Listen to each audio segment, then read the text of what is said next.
गांभीर्याने त्याची दखल घेईल।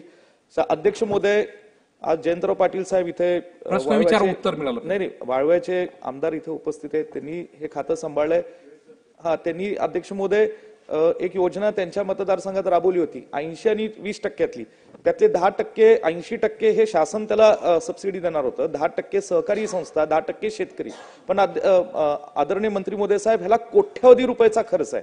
माझं पलूस तालुक्याचं क्षेत्र ही मोठ्या प्रमाणात प्रभावित आहे आणि जे निचरा कॅनलचा आपण उल्लेख केला, ज्या पाटबंधारे संशोधन विकास संचालनाचा आपण उल्लेख केला, त्या संशोधन केंद्राचा अध्यक्ष महोदय महत्वाचा विषय, हजारो शेतकरी यातनं प्रभावित आहे।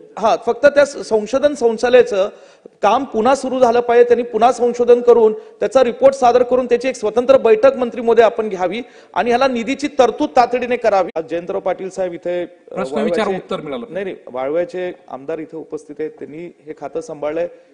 त्यांनी अध्यक्ष महोदय एक योजना त्यांच्या मतदारसंघात राबवली होती 80 आणि 20% त्यातले 10% 80% हे शासन त्याला सबसिडी देणार होतं, 10% सहकारी संस्था, 10% शेतकरी। पण आदरणीय मंत्री महोदय साहेब, ह्याला कोट्यवधी रुपयाचा खर्च आहे।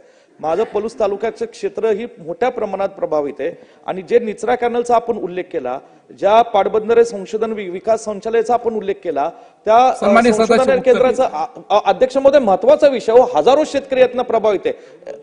फक्त त्या संशोधन संचालनाचं काम पुन्हा सुरू झालं पाहिजे, त्यांनी पुन्हा संशोधन करून त्याचा रिपोर्ट सादर करून त्याची एक स्वतंत्र बैठक मंत्री महोदय आपण घ्यावी आणि ह्याला निधीची तरतूद तातडीने करावी।